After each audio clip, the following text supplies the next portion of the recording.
Welcome to the world of Future Rave, where turntables and mixers are replaced with holographic video games and wicked awesome goggles.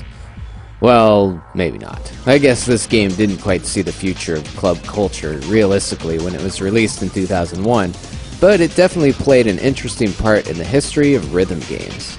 Frequency was developed for the PlayStation 2 by Harmonix, the same developers famous for starting the Guitar Hero franchise with Red Octane and MTV, and eventually the Rock Band series as well, after Red Octane was bought out by Activision. But this was their first major video game, and was actually turned down by Microsoft at first, due to the fact that they felt any rhythm game really needed a custom controller for it to be successful. That's interesting advice. Might have to try that later.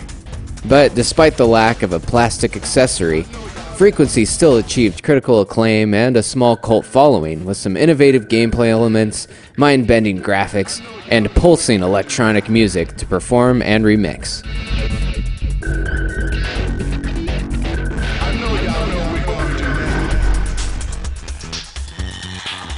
The game has a similar setup to Guitar Hero, where you trigger certain sounds and notes on a track using the buttons on your PS2 controller.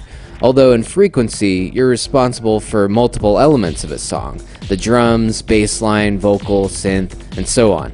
So really, you'll be building up the song yourself, piece by piece, and earn multipliers on your score with longer streaks and consecutive successful performances of different sound elements.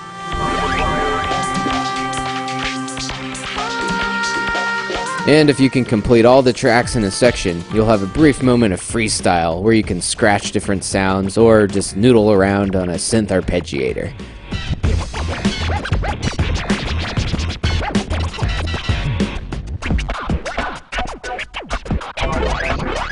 So it's certainly a bit more involved than Guitar Hero or Rock Band, and far less forgiving in terms of its challenge. Your rhythm needs to be dead on, and even successful performances that are slightly off will slip out of tempo and can easily throw you off of your groove. And failing a song in this game just sounds downright bad.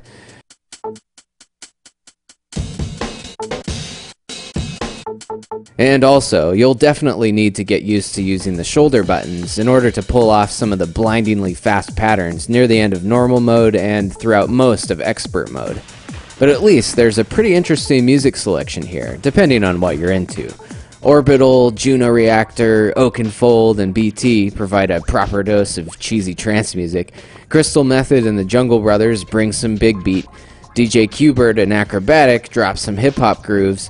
Or even Fear Factory and Powerman 5000 divert into more thrashable territory.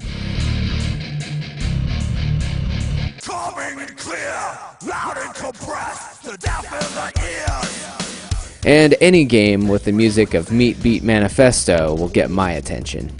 The remix mode is also great fun for any budding music producers out there, as this mode provides a very intuitive and easy to use pattern creation and looping tool, and it also offered the option of sharing your remixes with your friends online.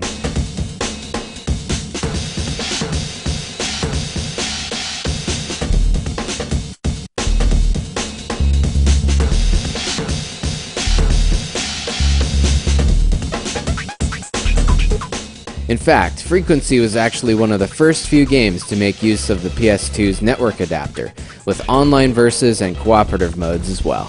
So despite a few shortcomings and some struggling sales, Frequency is still worth a look for fans of rhythm games, electronic music, or at least as a historical landmark in the history of music games.